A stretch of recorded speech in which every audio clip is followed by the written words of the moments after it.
All right, here we are, downtown Plymouth at the Green Street Fair. And I just so happened to run into Mike with ITC. Mike, how you doing? Wonderful. How are you? I'm great. Why don't we take a walk here, talk a little bit about what you guys are doing here? Sure. Sounds good. Well, essentially, we're with ITC. I'm with ITC. Right. And we're in the business of high voltage electricity. We transmit power over our high voltage transmission lines. And we put a little demonstration on here today of what our power lines look like. You know, we're working in people's neighborhoods, sometimes in people's backyards. Right. You know, and we always go and talk to landowners, but you know, sometimes people just see us on the street, they see our truck and our logo, they're not exactly sure who we are and what we're, you know, why we're there.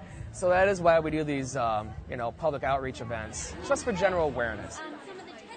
You won't see us on your electric bill at home. You'll see Detroit Edison or Consumers Energy. But we're the ones who bring it to them, who deliver it to you.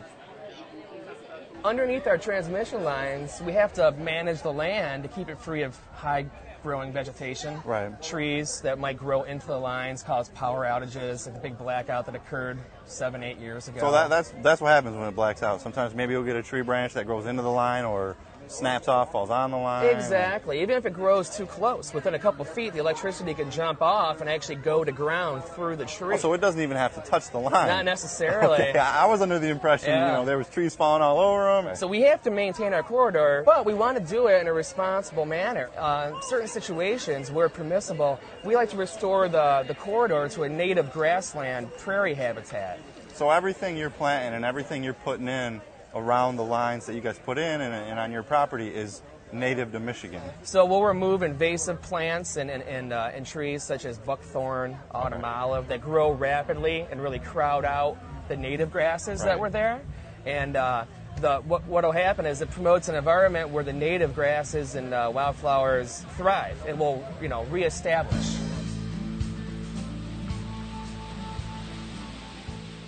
What has happened throughout the years is the invasive plants have come in and really crowded out the native plants that were there. So a lot of the native plants that are commonly found in our corridor are actually threatened and endangered. So the invasive plants basically kill.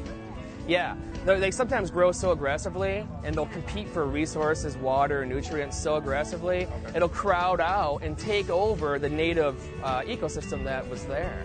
So when you guys are out there and you're replanting and you're taking out the invasive stuff and everything else, that's when people see you guys out there, that's what they're seeing. Exactly. They're seeing you guys out taking care of the plants and everything. Right. Well, I want to specify, we're not out there planting any new plants, but just the techniques we use to manage the vegetation allows for the native plants, the seeds of which already exist in the soil, to flourish. What do we have over here? What are these plants, flowers? Well, we got set up here. They're not weeds, are they? No, they're not weeds. These are native Michigan grasses and native plants. Wildflowers commonly is the term you'll hear. They're not in bloom right now, so you don't see any actual flowers. But that's why they look like weeds? They look like, exactly. I'm not a, what are they, botanist? Not a botanist. To the untrained eye, that's what you would think. Right. So these are little miniature 345 kilovolt towers. And what we're trying to do is have a little activity with kids or whoever wants to come along, or adults, whoever wants to participate. Right. We want to plant these native grasses and plants and place them in this little corridor box we've designed here, just to demonstrate what an ideal native grassland corridor would look like. Okay. So we're still under the ITC tent, but we got rid of Mike, we kicked him out of here, and we brought in Jen from ECT. Environmental Consulting Technologies. ITC is our client, but we are the consultant mostly for vegetation management, habitat restoration, again, environmental issues. So this is what you do. This is what you know. It is. You know plants. It is, yes. You're a plant nerd. Yes. Yes? That's okay. There's nothing wrong with that. Sure. Plant geek. Plant geek. Well, I like geek better. Okay. So what do we have here? They are native wildflowers, native prairie plants that you would find in Michigan. Okay. A lot of times you hear them called pre-settlement vegetation. Okay. And that's kind of before Europeans came in. This is what the Native Americans would see in their natural prairies. Okay. And so if you can kind of think back to some of the Indian tribes that were in the area, they would have these plants growing in the fields around their tribal village areas. This is nodding wild onion. For the layman? For the layman term, yes. A common term. It is actually in the onion family, and if you crush the leaves, or the soil, it looks like an onion. Oh, wow. So it's edible. It is very edible. You can chop it up. Flip it off. Oh yeah, onion. You can swallow it. Suppose I might as well at this point, right? And then go around and knock everybody out with your breath. Right? Yeah. What a lot of ITC is working on, again, as I mentioned, is the habitat restoration. Right. And so if you can imagine underneath these power towers, you're going to have this prairie of all different kind of plants. They're providing habitat. They're providing the forage. Okay. We've got birds and bugs and bees, mice, rabbits, voles. Then those in turn attract the bigger animals. Absolutely. And I know you guys have talked about the raptors a little bit. A little bit, yeah. I saw one of the, was it an eagle? A wingspan? What we're doing essentially is creating this habitat where the raptors can find their food again. You're building homes. We are building homes. We're building ecological homes. That's pretty awesome. Yeah. What do we have over here? We have a good mix of flowers. We do have Bill over here planting our flowers up for us in our peat pots. Thank you, Bill. Farm boy at heart. Again, these are plants that you would find in your residential garden. Okay. A lot of them you're familiar with, black-eyed Susans. Daisies? Yellow daisies, a lot of people call them, but they're black-eyed Susans. Okay. This is actually a brown-eyed Susan. A brown-eyed Susan. Yes, and it's, again... It's like a brown-eyed girl. It's like a brown-eyed girl.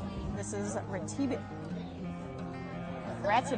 Pinata. I'm really bad with some of these names. My Latin that. is not up to par, I will say that. This is a grass.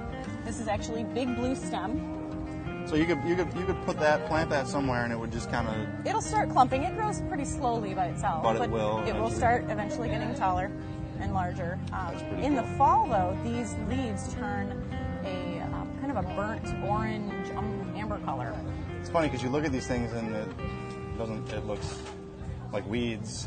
Yes. But actually, it's some really cool stuff that you guys have here. And that It's funny you bring up the word weed.